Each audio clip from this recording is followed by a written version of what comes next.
Assalamualaikum warahmatullahi wabarakatuh, sahabat BGP Maluku yang berbahagia. Alhamdulillahirrahmanirrahim. Kali ini kita bertemu kembali dalam podcast kita di bagian ke-42 podcast BGP Maluku. Dan kali ini kita akan berbincang-bincang dengan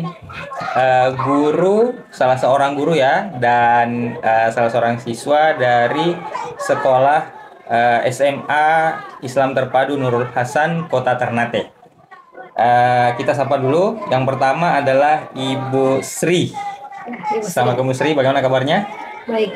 Baik ya, alhamdulillah. Kemudian ada adik kita Hanza. Iya, Bagaimana kabarnya? alhamdulillah baik. Baik ya, Iya. oke. Baik, kita langsung saja, Sobat BGP Maluku.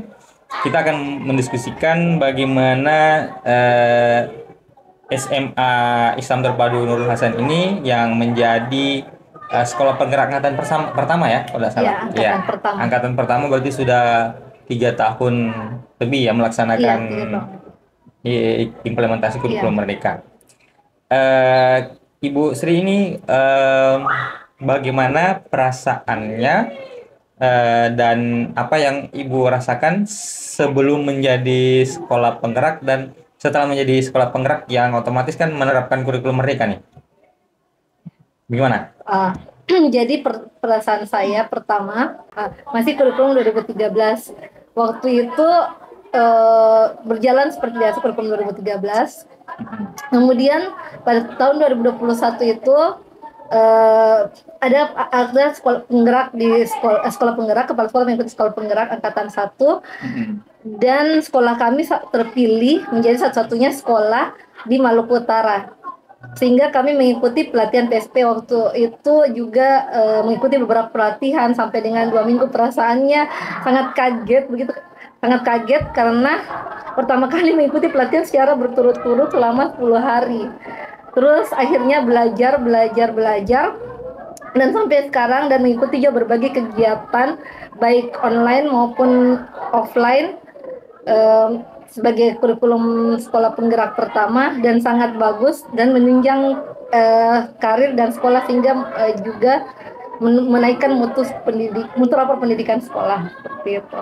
Berarti Rasanya sangat luar biasa. merasa luar biasa sekali Iya. ya dengan adanya kurikulum Merdeka ini Iya. ya. Tapi awalnya kaget sih. Awalnya kaget. Ya. Kaget. Kalau misalnya sebelum kurikulum Merdeka itu, yang misalnya kurikulum yang dulu itu, menurut Ibu gimana ininya, apa namanya, ada semacam perbedaan apa tuh yang kira-kira memang ini beda banget gitu? Yang pasti memang kurikulum Merdeka itu adalah penyempurna dari kurikulum 2013. Ya. Dan sekarang menjadi kurikulum nasional. Jadi beda, yang pertama mulai dari kurikulum Merdeka itu terdiri dari 3 intrakurikuler, ekstrakurikuler, dan kokurikuler. Sedangkan kalau kurikulum 2013 itu intrakurikuler dan kokurikuler, intrakurikuler, kokurikuler, ekstrakurikuler. Tapi kokurikulernya itu berbeda, karena kokurikuler daripada kurikulum Merdeka itu project penguatan profil pelajar Pancasila. Sedangkan kalau di kurikulum 2013 itu tidak ada kokurikuler yang berupa proyek P5, seperti itu perbedaannya yang paling bisa dilihat secara signifikan. Berarti perubahannya ada yang proyek ini Bu ya? Ya. Kalau misalnya ada proyeknya ini, dampak Ibu sendiri merasa gimana pembelajarannya, terus dari sisi metode, dari sisi keaktifan siswa begitu, gimana menurut tanggapannya Ibu? Ya, dari segi metode yang pertama itu, kalau dulu lebih banyak ceramah. Jadi sebelumnya, sebelum masuk kurikulum 2013 itu lebih banyak ceramah, lebih banyak menggunakan sumber belajar dari buku. Dan pada saat kurikulum Merdeka itu, jadi kita bisa menggunakan secara online melalui Google Meet. Jadi sebelumnya saya nggak tahu Google Meet itu apa, Zoom itu apa, tetapi semenjak kurikulum Merdeka tuh tahu Google Meet, belajar dari Google Meet, belajar dari Zoom, kemudian belajar menggunakan aplikasi-aplikasi seperti PMM, terus belajar dari handphone, belajar bagaimana menggunakan HP sebagai aktivitas pembelajaran. menggunakan internet sebagai aktivitas pembelajaran, dan juga metode-metode yang menyenangkan siswa. Jadi seperti itu. Berarti dengan adanya kurikulum ini, Ibu merasa semacam terdorong dan mengenal hal-hal baru ya Iya. dengan platform-platform gitu, terus ada apa namanya media-media yang digital. Iya, media digital. Berarti terbantu dengan apa? Digitalisasi lah, begitu Bu ya. Digitalisasi. Digitalisasi. Tetapi bukan hanya itu sih, bagaimana cara membuat siswa itu senang dalam pembelajaran. Membuat senang. Iya, dan harus menggunakan metode sekreatif mungkin. Padahal sebelumnya itu ya kebanyakan metodenya ceramah. Tapi di kurikulum Merdeka ya belajar banyak hal. Dan itu belajar banyak hal ya. Belajar dari guru lain juga, dari PMM kan. Kalau buka PMM kan banyak hal yang bisa dilihat, karena di dalam PMM itu saya bisa melihat guru-guru mengajar bagaimana di seluruh provinsi di Indonesia, terus membuat pelatihan mandiri.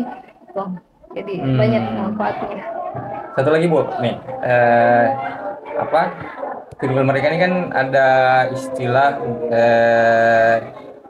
kolaborasi nih. Kalau Ibu sendiri bagaimana melihat mengimplementasikan sisi kolaborasinya ini bersama dengan guru, bersama dengan elemen-elemen di sekolah lah gitu. Jadi kolaborasi di sini yang pertama mulai dari komunitas. Jadi komunitas belajar. Iya, komunitas belajar. Jadi di sekolah sendiri di sekolah sendiri sini ada komunitas belajar. Namanya komunitas belajar insan. Sedangkan antar sekolah itu komunitas belajar Motif Selatan. Saya juga sebagai ketuanya, sebagai ketua komunitasnya. Yang ada di sekolah maupun ada yang di luar sekolah. Jadi bagaimana berkolaborasi? Yang pertama untuk komunitas sekolah sendiri yang membentuk visi, misi, dan tujuan dari komunitas itu. Bagaimana berkomitmen agar komunitas itu berjalan setiap bulan. Kemudian untuk antar sekolah, bagaimana juga membangun hubungan dengan baik dengan sekolah lain. Bagaimana berkolaborasi, diskusi untuk memecahkan masalah secara bersama. Jadi menurut saya penting sih kolaborasi itu baik dalam sekolah ataupun di luar sekolah. Oke, baik. Terima kasih Ibu Sri ya. Kita beralih ke Ade Hanza ini ya. Ade Hanza kelas 11 SMA. Kalau dari sisi Ade Hanza sendiri nih, bagaimana perasaannya nih sebelum sekarang kelas 11 berarti kan udah menerapkan kurikulum Merdeka ya? Iya, udah. Sebelumnya pernah merasakan kurikulum sebelumnya, kurikulum 2013? Iya, pernah. Berarti gimana perasaannya, apa perbedaan setelah dan sebelum kurikulum Merdeka? Kalau dari sisi sebagai siswa gitu. Menurut saya yang paling saya rasakan perbedaannya pembelajarannya. Jadi di K13 itu kan lebih banyak guru yang menerangkan dibanding siswa. Jadi siswa hanya duduk dan mendengarkan penjelasan dari guru. Nah, kalau dari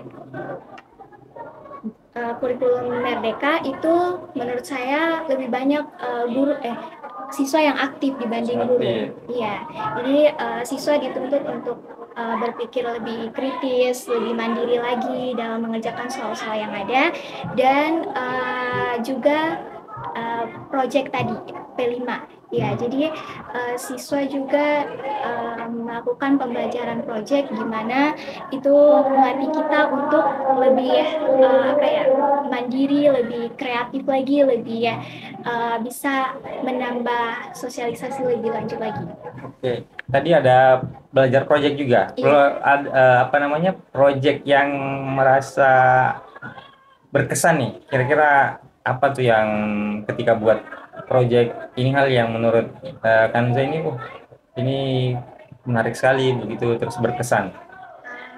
Kalau dari Kanza, proyek yang paling berkesan itu ada pada tema proyek Bangunlah Jiwa dan Raganya, dan itu baru dilakukan 1 minggu yang lalu.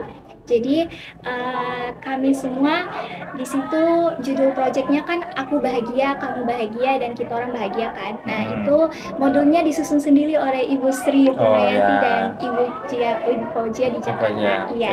Dan itu kami betul-betul merasakan apa arti kebahagiaan itu. Jadi itu menurut saya sangat berkesan sekali. Di mana orang juga pergi refreshing bersama di tempat wisata, dan itu menurut saya sangat membahagiakan karena semua siswa yang ada pada proyek itu merasakan arti kebahagiaan itu. Dalam bentuk berkunjung ke tempat wisata begitu ya? Iya, itu kalau dari saya. Oh gitu, oke. Kesannya oke, baik. Eh, Terakhir ini untuk Ibu Sri dan Adik Anza ya, pesan buat sekolah yang menerapkan IKM ini seperti apa? Kalau Ibu menyarankan sekolah-sekolah yang mungkin belum IKM atau mungkin yang baru mau IKM atau yang sudah IKM ini pesannya seperti apa? Kalau ke guru-guru yang sekarang ya? Pesan yang baru menerapkan sementara menerapkan IKM untuk guru-guru yaitu tetap semangat, kemudian tetap refleksi diri bagaimana refleksi diri karena sebagai guru kita itu bukan hanya menjadi yang terbaik tetapi tidak ada yang sempurna, jadi sangat perlu adalah refleksi bagaimanapun kurikulumnya atau apapun kurikulumnya, mau kurikulum merdeka atau kurikulum yang akan datang nanti, sebagai guru adalah kita melihat cerminan diri kita, bagaimana cara kita mengajar supaya bisa menjadi terbaik dan bisa memotivasi orang lain. Iya, berarti harus banyak berefleksi. Iya. Ini kata kuncinya nih hari ini nih. Kalau ada yang gimana nih kepada teman-teman yang lain yang sekarang belajar, terus mereka belajar sekarang dengan kurikulum merdeka, apa yang pesan-pesannya buat teman-teman yang sekarang belajar terus ada di sekolah yang menerapkan IKM?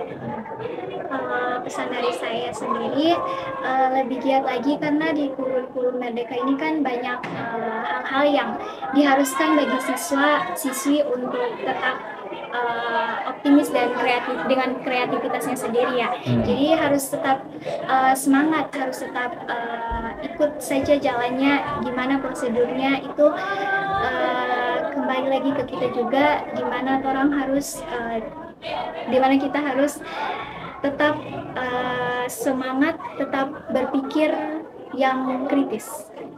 Bersemangat dan harus punya daya kritis ya, bernalar kritis. Ya, salah satu kurikulum belajar Pancasila. Baik, saya kira kita akhiri ya teman-teman, sahabat BGP Maluku yang berbahagia. Sebuah pertemuan yang singkat tapi luar biasa, pesan dan kesan, kemudian bagaimana perubahan sekolah dari sebelum IKM dan setelah pelaksanaan implementasi kurikulum merdeka dengan Ibu Sri dan Adik Hansa. Terima kasih untuk kesempatannya hari ini Ibu Sri dan Adik Hansa. Semoga bisa bertemu di kesempatan yang lain, dan juga kepada pemirsa sahabat-sahabat BGP Maluku yang berbahagia. Kita akan berjumpa kembali di podcast berikutnya dengan tentunya tema-tema tentang pengembangan pendidikan di Indonesia. Sampai jumpa dan salam, tetap semangat. Wassalamualaikum warahmatullahi wabarakatuh. Ya.